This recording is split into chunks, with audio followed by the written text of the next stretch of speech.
त्याच्यासाठी ते नंबर म्हणजे भीती असते की त्यांना मॅथ म्हणजे असं घाम सुटतो मुलांना. माझ्या मुलाला येतच नाही तर पुढे मी काय करू. भाऊ झाला सीए, आप खाली उसको पैसा गिनना सिखा दो.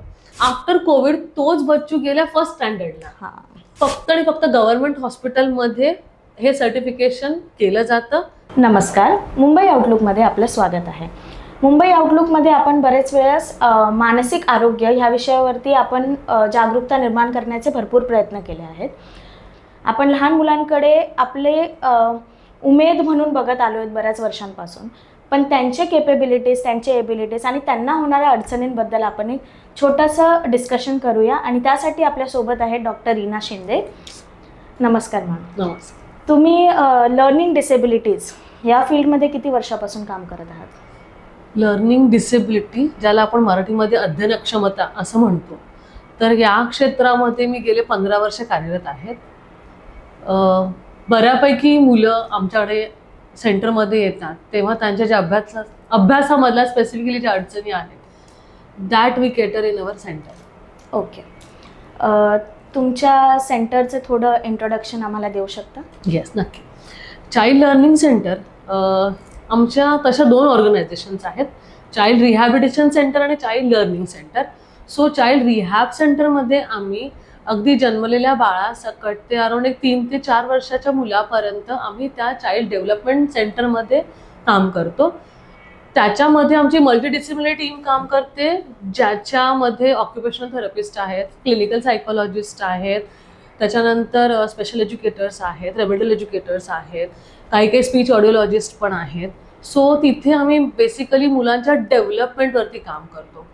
चाइल्ड लर्निंग सेंटरमध्ये आम्ही बेसिकली जेव्हा पण आपण मूल जन्माला घातलं ते आपलं शेवटचं असतं की बाबा माझा मुलगा शिकून काहीतरी मोठं झालं पाहिजे. सो जेव्हा डेव्हलपमेंट होते त्या बच्चूची, त्याच्यानंतर त्याला इंटिग्रेट करण्यासाठी स्कूलिंगमध्ये जे लागतं त्या स्किल्सवरती आम्ही चाइल्ड लर्निंग सेंटर या क्षेत्रामध्ये आम्ही काम करत आहोत. Okay, thank you for the information. आता ॲज अ सायकॉलॉजिस्ट मी थोडे तुम्हाला टेक्निकल प्रश्न विचारेन. लर्निंग डिसेबिलिटी म्हणजे काय? लर्निंग डिसेबिलिटी म्हणजे अध्ययन अक्षमता. त्याच्यामध्ये मुलांना लिहिण्यामध्ये, वाचण्यामध्ये, अंकगणितामध्ये ह्या सगळ्या गोष्टींमध्ये अडचण येते. डिसेबिलिटी म्हणण्यापेक्षा मी असं म्हणेन की लर्निंग डिफिकल्टीज असतात त्या मुलांमध्ये. पण कुठेतरी ॲज अ क्लिनिशियन जेव्हा त्या मुलाला मी असेस करते त्यावेळेस मला हे दिसतं की फक्त आणि फक्त अंकगणित असू देत किंवा स्पेलिंग इश्यूज असू देत हे नाही आहे. त्याच्यामध्ये लर्निंग डिसेबिलिटीमध्ये पण 4 प्रकार आहेत. डिस्लेक्सी आहे, डिस्ग्राफी आहे, डिस्कॅल्क्युली आहे, डिस्प्रॅक्सी आहे.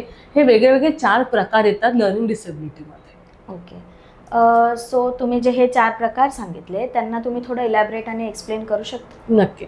सो जेव्हा डिस्लेक्सी आपण म्हणतो, सो डिस्लेक्सियामध्ये म्हणजे काय तर आपण वाचण्यामध्ये अडचणी येतात त्या बच्चूंना. म्हणजे जेव्हा मी त्यांना काही वाचायला देते त्यावेळेस तो बच्चू वाचताना डिफिकल्टी, म्हणजे काय होतं की जेव्हा त्याला समोर दिले मी वाचायला तेव्हा कुठेतरी जर सपोज फॉर एक्झाम्पल कॅट मी जर म्हणते, त्याला शब्द तो त्याला मी वाचायला दिलेला आहे, तो समवेअर तो CAT, पण CAT म्हणजे काय पुढे त्याचा तो क्वेश्चन मार्क राहतो. सो CAT कॅट हे त्याला नाही माहिती. ओके, त्याच्यामध्ये त्याला ते मॅच नाही करता येत. त्याच्यानंतर जेव्हा मी म्हणते की डिस्ग्राफी आहे मुलाला, म्हणजे हँडरायटिंगमध्ये इश्यूज असतात. कधी कधी आपल्याला माहिती आहे की जेव्हा आपण 4 लाईन्समध्ये बच्चूला लिहायला शिकवतो, सो ॲज अ टीचर आपण काय बघतो की त्या मुलाने त्या लाईनमध्ये लिहिलं पाहिजे, पण जर तो बच्चू त्या लाईनमध्ये लिहित नाही तर देर इज सम रिझन, कारण त्याला त्या ओरिएंटेशन घेताना त्याला त्या डिफिकल्टीज येतात का बाबा ही लाईन कुठे आहे, ही कुठे लाईन आहे. त्याच्यामध्ये मोस्टली त्या बच्चूचे मोटर स्किल्स अफेक्टेड असतात. So that is the dysgraphia. त्याच्यानंतर डिस्कॅल्क्युलामध्ये मी तुम्हाला हे सांगेन की जेव्हा बच्चू आमच्याकडे आल्यावरती, म्हणजे लिटरली 5वी-6वीचा जरी मुलगा आला तरी पण जेव्हा त्याला 2+3 देते, सो त्यावेळेस त्याच्यासाठी ते नंबर म्हणजे भीती असते. जेव्हा पण बच्चूला डिस्कॅल्क्युला असतो, तुम्हाला लिटरली सांगते की म्हणजे मी प्रॅक्टिकली ह्या केसेस बघितल्या आहेत की त्यांना मॅथ म्हणजे असं घाम सुटतो मुलांना आणि पॅरेंट्स बोललं की नाही तो मुद्दाम करतो. सो इट इज नॉट की तो मुलगा मुद्दाम करतो, कोणताच बच्चू मुद्दाम करत नाही. करेक्ट. सो ह्याच्याबद्दल आहे की डिस्कॅल्क्युलिया म्हणजे फक्त आणि फक्त अंकगणित, म्हणजे गणित म्हटलं की त्या मुलाला भीती वाटते. बापरे खूप भीती, म्हणजे मोठा विषय आहे गणित, म्हणजे ही भीती आहे. ओके. आणि लास्ट तुम्ही काहीतरी लास्ट मी म्हटलं डिस्प्रॅक्सिया. सो इट इज बेसिकली जे पण आपले 5 सेन्सेस आहेत, so sensory integration related sensory issues जे आहेत बच्चूचे ते अफेक्टेड असतात. ओके. सो जेव्हा तुम्ही मला हे 4 प्रकार समजवले, मला एक मूवी आठवला, Taare Zameen Par. Exactly, that is a best reference. मी त्या मूवीजचे छोटे छोटे क्लिप्स करते आणि जेव्हा पण मी पेरेंट्सवरती किंवा शिक्षकांवरती मेनस्ट्रीम टीचर्सवरती जेव्हा पण मी घेते तेव्हा मी त्या क्लिप्स वापरते. कारण हा मुद्दा आणला तर तो पण त्या मूवीमुळेच हा मुद्दा वरती आला. अदरवाईज मी तुम्हाला हे पण सांगते, Albert Einstein is a child with learning disability, पण तरी पण तो त्या क्षेत्रामध्ये पोहोचला. सो कोणताही बच्चू तुम्ही आत्ता त्याला ही डिफिकल्टी आहे त्याच्यामुळे आई वडिलांनी स्ट्रेसमध्ये जाण्याचं कारण नाही. So there are always ways that we can overcome on the challenges whatever the child is facing. Okay, that is actually nice. So ह्या मूवीमध्ये आपण पाहिलं पण तिथे आय थिंक आमिर खानने प्रयत्न केला होता, प्रॅक्टिकली त्याने त्या गोष्टीला सॉल्व्ह करण्याचा प्रयत्न केला.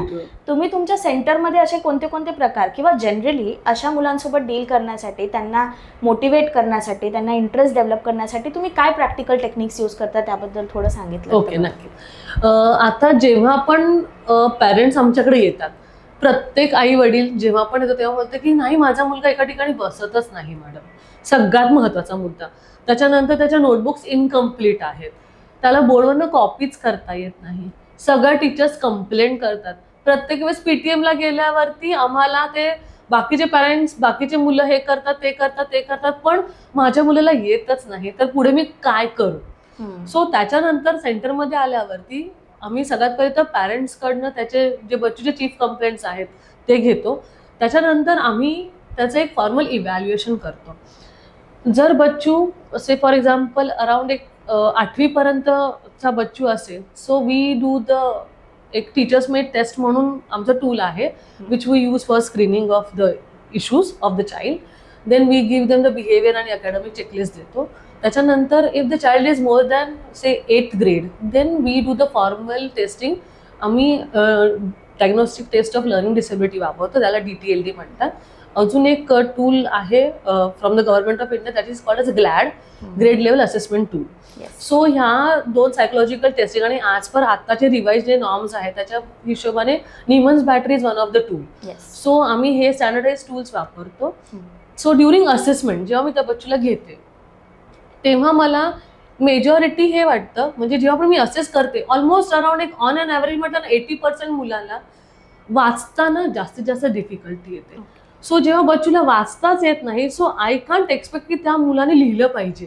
कारण जेव्हा मी बोर्डवरनं कॉपी करते तेव्हा आयदर मी वाचून ते कॉपी करते नाहीतर मला फक्त माहिती आहेत अल्फाबेट्स. सो जेव्हा पण मी त्या बच्चूचं रायटिंग असेस करते तेव्हा मला हे दिसून येतं की त्या मुलाने फक्त अल्फाबेट कॉपी केले. So there is equal spacing आहे प्रत्येक शब्द लिहिताना. त्याला हे नाही माहिती की हा शब्द संपल्यावरती थोडं स्पेसिंग द्यायचंय, हा शब्द संपला की थोडं स्पेसिंग द्यायचंय. असे 5 वर्ड्स मध्ये एक सेंटेन्स आहे, ही कॉन्सेप्टच त्या मुलांमध्ये नसते. सो त्याच्यामुळे जेव्हा बच्चेला वाचताच येत नाही त्याच्यामुळे आय कांट एक्सपेक्ट की त्या बच्चूने लिहिलं पाहिजे. आणि त्याचं जे तुम्हाला मी म्हटलं की मॅथ्समध्ये जेव्हा मॅथ्स येतं तेव्हा त्या बच्चूने त्या ऑब्जेक्टकडे बघून काउंटिंग केलं पाहिजे. काउंटिंग आता हे जे मी तुम्हाला सांगते की प्री मॅथ स्किल्स जे आहेत, म्हणजे त्या बच्चा जो पण स्टुडंट येतो त्याला हे समजायला पाहिजे की बाबा काउंटिंग काय आहे, concept of more, concept of less. So sort of हे फंक्शनली जे डेव्हलपमेंट आहे ती त्या मुलांमध्ये खूप जास्त लॅग होते. आणि त्याच्यामुळे जर मला येतच नाही, सो वेन ॲक्च्युली जेव्हा मला तिथे सोशली जेव्हा म्हणतात ना मिक्स व्हायचंय, सो त्या सोशल एज प्रमाणे तो बच्चू ऍक्ट करतो. म्हणजे भले माझ्याकडे व्हरायटी ऑफ बच्चू येतात, म्हणजे अगदी एक 4 वर्षाचा मुलगा असू देत नाही तर माझ्या 25 वर्षाचा मुलगा असू देत. So irrespective of that chronological age जर मी त्यांचं सोशल एज चेक करते with the help of psychologist of course, तेव्हा मला हे कळतं की भले तो मुलगा माझ्यासाठी 24 वर्षाचा आहे, तो मोठा दिसतोय, पण त्याची लेवल ऑफ ऑपरेशन काय आहे, तर एक 6 ते 7 वर्षाचा मुलगा. एक सिंपल उदाहरण देते की एक पॅरेंट आलं, ट्विन्स मुलं आहेत, भाऊ झाला CA आणि जो दुसरा भाऊ आहे तो माझ्याकडे आलेला आहे. Mother is come with the complaint की आप उसको ना खाली लिखना सिखा दो, आप खाली उसको पैसा गिनना सिखा दो. सो ही कंप्लेंट त्या माझ्याकडे घेऊन आल्या आणि त्यांनी मला हे पण सांगितलं की मैंने इतने साल 24 साल मैं ट्राय कर रही हूँ, मैं उसको पैसा गिनना नहीं सिखा पा रही हूँ, तो आप सिखाओ. सो आता पैसे मोजण्यासाठी मला त्या बच्चूच्या काउंटिंग टेक्निक्स पासून त्याचं आय हँड कोऑर्डिनेशन असू देत, त्याची लेवल ऑफ रायटिंग असू देत, त्या सगळ्या बेसिक पॅरामीटरवरती काम करायचं आहे. आणि जेव्हा आपण हे पॅरेंट्सला कन्व्हे करतो, मला सगळ्यात महत्त्वाचं पॅरेंट्ससाठी हे सांगायचं आहे की कोणताही बच्चू हे जर करत असेल तर ती व्यक्ती हे मुद्दाम करत नाहीये. म्हणजे ऑलरेडी आपला स्ट्रेस आहे आणि आता काय न्यूक्लिअर फॅमिली आहे, त्याच्यानंतर आई वडील मुलगा, जास्तीत जास्त मेडकडे त्या मुलाला ठेवता, डे केअर मध्ये ठेवलेले आहे. सो तुम्ही त्याला सोशल डेव्हलपमेंट कधी देणार? कारण जोपर्यंत आई घरी पोचलेली असते, शी इज इन द थॉट्स, बाबा मला घरी जाऊन हे करायचं ह्याचा अभ्यास घ्यायचा आहे, जर एखादा सिबलिंग असेल तर मला त्याच्याकडे बघायचं आहे, उद्याची तयारी करायची आहे. सो या सगळ्या गोष्टींमध्ये जेव्हा आम्ही बघतो तेव्हा इकडे त्याच्यामध्ये त्या बच्चूचा दोष आहे का? कुठेच नाहीये. आता आणि जेव्हा तुम्ही कंप्लेंट सांगता मला की त्या मुलाला येत नाही, सो ॲज अ पेरेंट तुम्ही किती एफर्ट्स टाकले त्याच्यावरती की त्याला करून घेणं. Tuition is a different thing, special education is a different thing. ह्या दोघांचा डिफरन्स खूप जास्त आहे. म्हणून मी जे केलेलं आहे ते मी BEd इन स्पेशल एज्युकेशन केलेलं आहे आणि फक्त बॅचलर ऑफ एज्युकेशन ह्या दोन वेगळ्या वेगळ्या फील्ड आहेत, हे लोकांना नाही माहिती. ओके, सो माझ्या अंडरस्टँडिंगनुसार BEd in special education is a training to train special students. Yes.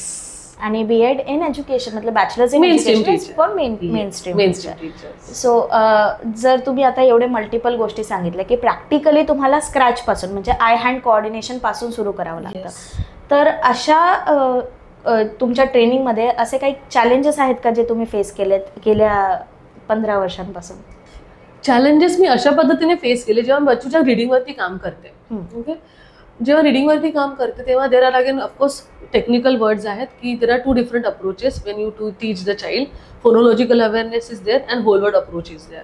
So जेव्हा मी बच्चूचा फोनोलॉजिकल अवेअरनेस कव्हर करते, त्या बच्चूला जेव्हा त्या लेटर्सचे अल्फाबेटचे साऊंड सांगते, त्याच्यानंतर त्याला CV formation, 3 letter word formation, 4 letter word formation हे शिकवते, ते शिकवता बच्चूचं ते साऊंड अवेअरनेस कव्हर अप होतो. But when it comes to sight words, जसं for example there, what, who, when, I, my, हे जे साईट वर्ड्स आहेत ते शिकवताना आम्हाला थोडं जड जातं, कारण बच्चूला मी ऑलरेडी डोक्यामध्ये टाकलेलं असं साऊंड. सो त्याच्यामुळे तो बच्चू कसा करतो, व्ह, ह, ॲ, ट, this is what for the child. So इथे जे पण स्पेशल एज्युकेटर कोणी पण असेल, so we as a mainstream teacher also phonological awareness and whole word approach it should go hand in hand. काही स्पेशल एज्युकेटर्स असे करतात की त्यांना असं वाटतं की फोनिक्स झालं म्हणजे बच्चूचं मी रिडिंग डेव्हलप केलेलं आहे, but that is not true.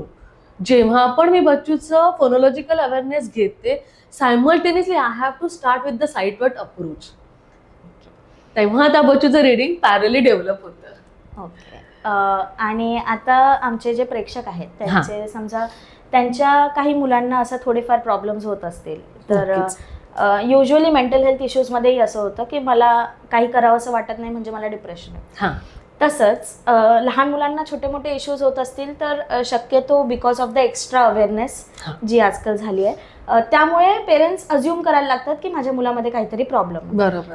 तर यंग एजमध्ये डिफरन्शिएटिंग फॅक्टर काय आहे, की फरक कसा कळेल की माझ्या मुलामध्ये प्रॉब्लेम आहे की it is just the normal thing, तर ते डिफरन्स कसा कळणार ॲज अ स्पेशलिस्ट तुम्ही काय सांगू शकता? आता तुम्हाला सांगते, 2019 जेव्हा सगळ्या मुलांकडे एकच गॅजेट होतं जे मोबाईल, कोविडमुळे जो बच्चू प्ले ग्रुपमध्ये जात होता, आफ्टर कोविड तोच बच्चू गेल्या फर्स्ट स्टँडर्डला.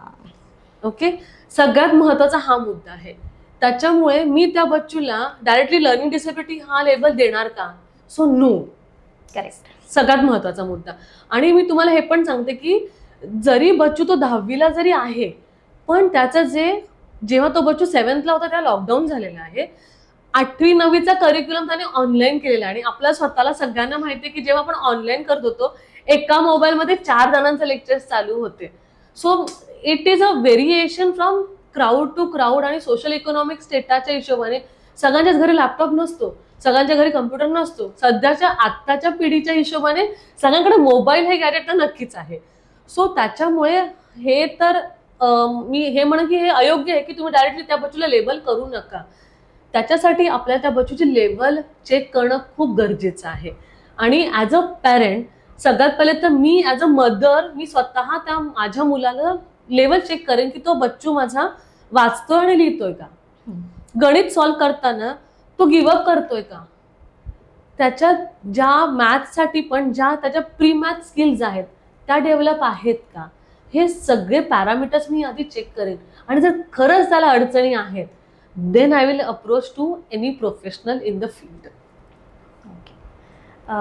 आणि असे मुलं ज्यांना खरंच प्रॉब्लेम आहे, लर्निंग डिफिकल्टीज आहेत लाईक यू सेड, त्यांचं डेव्हलपमेंट होणं किंवा प्रोग्रेस दिसणं पॉसिबल आहे की पेरेंट्स कारण भरपूर हताश होतात की माझ्या मुलांना असं आहे म्हणजे आता माझ्या मुलांचं फ्युचरच गेलं, कारण ते त्यांच्या मुलांना every parent wants to see की त्यांच्या मुलांनी भरपूर सक्सेसफुल व्हावं. करेक्ट. तर त्यांना ॲज अ पेरेंट जर समजा माझ्या मुलांना लर्निंग डिफिकल्टीज आहेत तर मी असा विचार करू शकते का की माझा मुलगा प्रोग्रेस करेल किंवा मुलगी प्रोग्रेस करेल, तर स्कोप ऑफ प्रोग्रेस किंवा रेट ऑफ प्रोग्रेस किती आहे? सी रेट ऑफ प्रोग्रेस तुम्हाला मी हे सांगेन की consistency matters a lot in this field. खूप महत्वाचा मुद्दा आहे. मी माझ्या आत्तापर्यंतच्या करिअरमध्ये तुम्हाला मी हे सांगेन की जेव्हा पण आपण कोणत्याही विषयामध्ये कन्सिस्टन्सी ठेवतो तेव्हा तो बच्चू प्रोग्रेस करायला लागतो. काही काही पॅरेंट्सची काही काही पालकांची फायनान्शियल कंडिशन नसते की ही थेरपी वापर ती थेरपी वापर. आणि तुम्हाला हे पण मी सांगते की असं नाहीये की तुम्ही थेरपी घेतलीच पाहिजे. सो भरपूर जास्त मी तुम्हाला सांगते की गव्हर्नमेंटच्या साईटवरती जरी तुम्ही गेला तरी निपुण भारत वगैरे अशा भरपूर वेबसाईट्स पण आहेत, त्याच्यावरती teaching learning material is readily available. So त्या जरी तुम्ही टेक्निक्स घेऊन तुम्ही तुमच्या मुलाला वेळ देऊन त्याच्यासोबत बसलात तरी पण तुम्ही त्या बच्चूच्या डिफिकल्टीज ओव्हरकम करू शकता. आणि अर्थात जर खरंच त्या मुलाला लर्निंग डिसेबिलिटी आहे so always try to go for the disability certification. मुंबईमध्ये फक्त आणि फक्त गव्हर्नमेंट हॉस्पिटलमध्ये हे सर्टिफिकेशन केलं जातं. सायन, नायर आणि KM हॉस्पिटल या 3च संस्था ज्या आहेत त्या कार्यरत आहेत सध्या. मी स्वतः नवी मुंबई म्युनिसिपल कॉर्पोरेशनच्या IAS सरांकडे जाऊन भेटलेले आहे.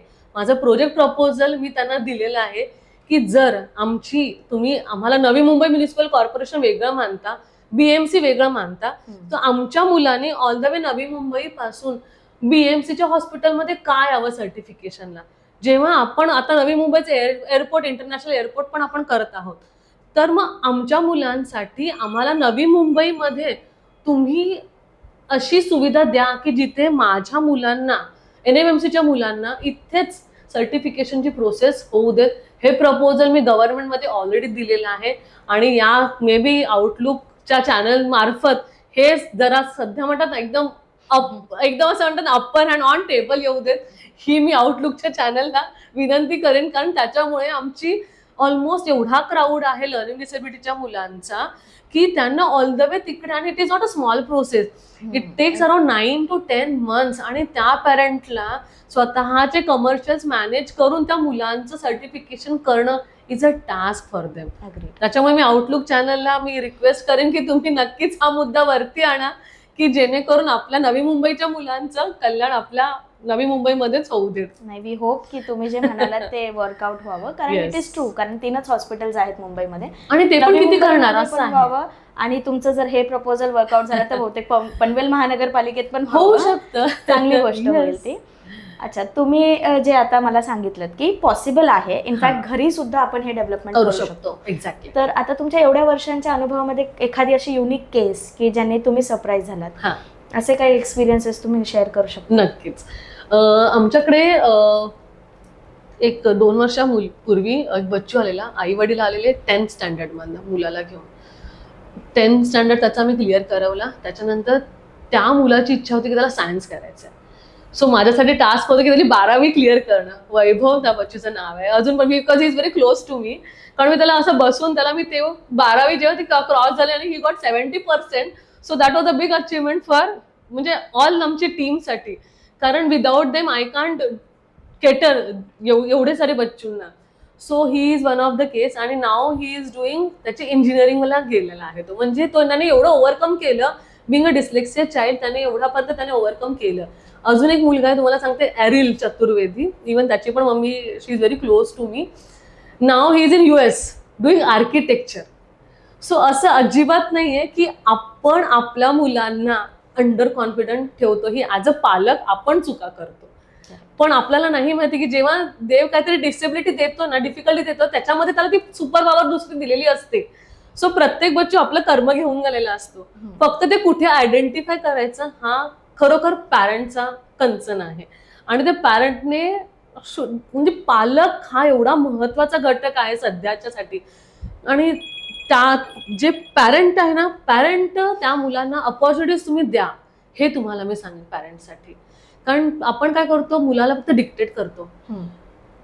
पण जर त्याच्यामध्ये ऑलरेडी ते स्किल आहे, so let him explore it independently.